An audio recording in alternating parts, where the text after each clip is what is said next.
Manusia duduk bawah bukit habis. Satu bukit diangkat oleh malaikat, rumah atas kepala. Rasulullah balik Mekah, tak sikit cakap. Kamu malaikat, aku dah bawah bukit pun mari Mekah. Akak bukit-bukit surga. Di Mekah banyak bukit. Kamu jangan main. Jangan duduk main dengan aku. Mudah yang tak air, kau tidak. Senang dalam cakap, tapi Rasulullah dah ambil pendekatan ini. Maknanya kuat. Baik. Bila Rasulullah jawab begitu, Allahu redha, Nabi kita balik ke Mekah dalam suasana yang kita boleh gambarlah macam mana suasana Rasulullah. Orang halau, kemudian balik semula tempat orang nak bunuh dia. Dan ancaman kepada Rasulullah ditingkatkan waktu itu.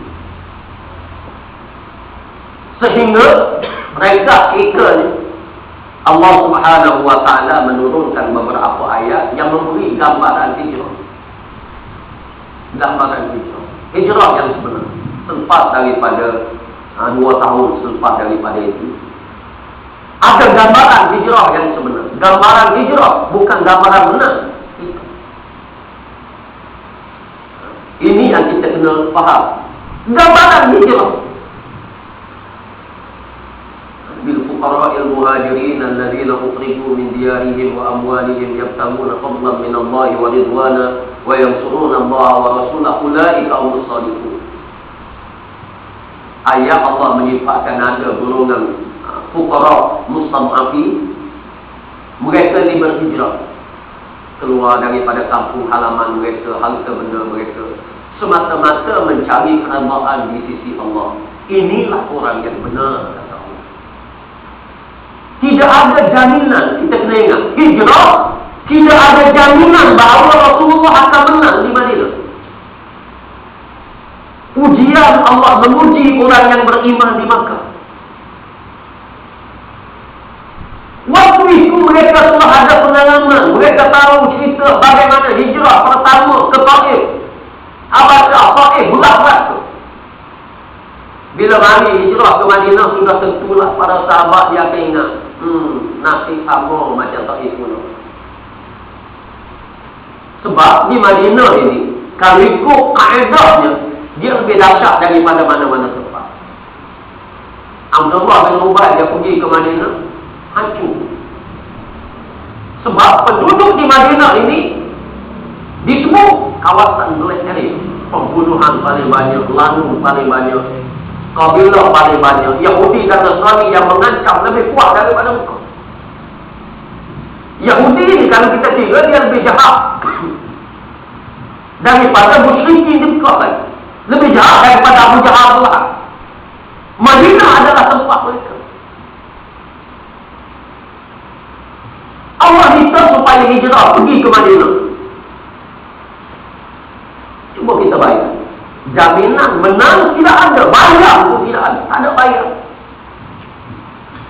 Kerja tinggal pula Mekah. Kena tinggal harta benda, tinggal tanah saudara.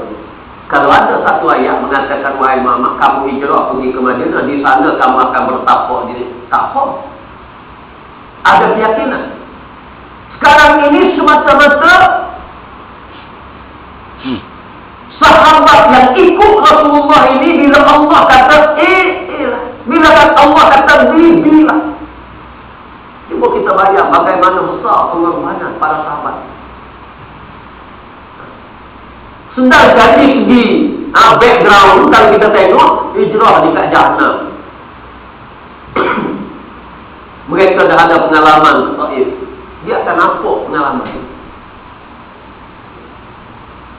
Tapi oleh kerana iman mereka kuat, Rasulullah minta kepada mereka supaya hijrah.